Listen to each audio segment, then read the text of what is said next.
Welcome! Today, we're going to tackle how to say numbers in English. Whether you're just starting out or maybe you just need a little refresher, we're going to build up your confidence right from the very beginning. Okay, let's just dive right in.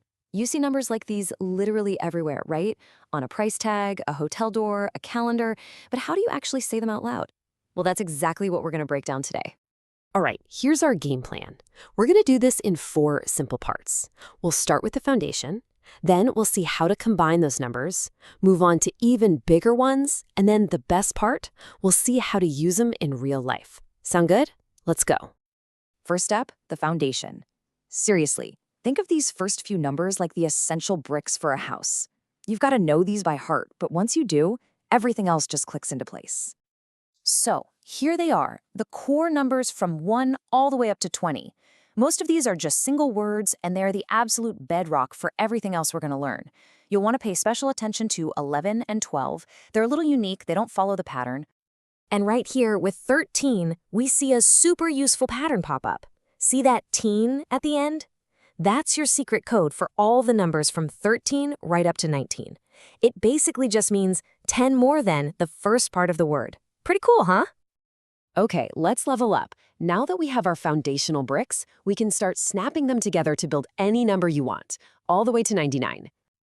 So before we can combine them, you're going to need this next set of bricks, the tens. So that's 20, 30, 40, all the way to 90. You'll notice they all end in T, and that little sound is the key difference between, say, 13 and 30. Okay, quick heads up here. This is a big one. It's a super common mistake, so I want to point it out. Even though the number 4 has a U in it, the number 40 doesn't. It's spelled F-O-R-T-Y. Just lock that one in your memory and you'll sound like a pro. And you know what? The rule for making any member between 21 and 99 is so simple. You just grab the tens number we just learned, and then you stick the ones number from the very beginning right on the end. That's it. And this shows you exactly how it works.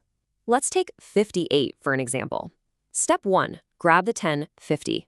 Step 2, grab the 1, 8.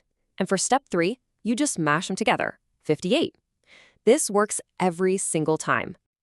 All right, we've got the first floor built. Now it's time to build upwards. We're going to expand into the hundreds, thousands, and even higher. And don't worry, the logic stays just as simple. So to say a number in the hundreds, here's what you do. You just say the first digit followed by the word 100. So for a number like 234, you'd start with 200. Then you just say the rest of the number, which we already know is 34. Put it all together, 234. See? Easy. Now here's a little insider tip for you. If you're listening to someone with a British accent, you'll probably hear them say 105. But in American English, we usually leave that and out and just say 105. Both are totally correct. It just depends where you are. And guess what? The pattern just keeps on going. After 100, our new keywords are thousand, million, and billion. But look at 100,000. It's just 100, which we already know, plus our new word, thousand. It's all about stacking the blocks you've already learned. Okay, enough with the theory, right? Let's put this stuff into practice. How do these rules actually work in the real world? Let's check out some everyday situations you'll definitely run into. We're going to focus on 4 really common ones: phone numbers, room numbers, years, and prices. Each one has its own little shortcut that people use. Okay, so for a room number, we don't usually say the whole 215. Nah, that's too long. It's way more common and faster to just say 215. Much clearer, too. Phone numbers are even easier. You just read each digit one by one. And for the number 0, the clearest way to say it is 0. You might hear some people say "oh," but 0 is always your safest bet. Now, for years, you've got 2 great options. You can say the full thing, 2025, and that's totally fine.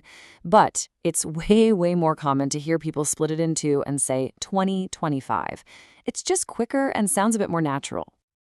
And finally, prices. This is another time we split the number. You don't need to say $15.99. Forget that. Just say the 2 numbers on either side of the decimal point. $15.99. Simple, direct, and exactly how people talk. So there you have it. We've covered the basics. how to combine numbers, how to go big, and how to use them every day. So now it's your turn. Think about the year you were born. How would you say it out loud using these rules? Go on, give it a try. Practice really is key, and with this foundation, you're all set to talk numbers with confidence.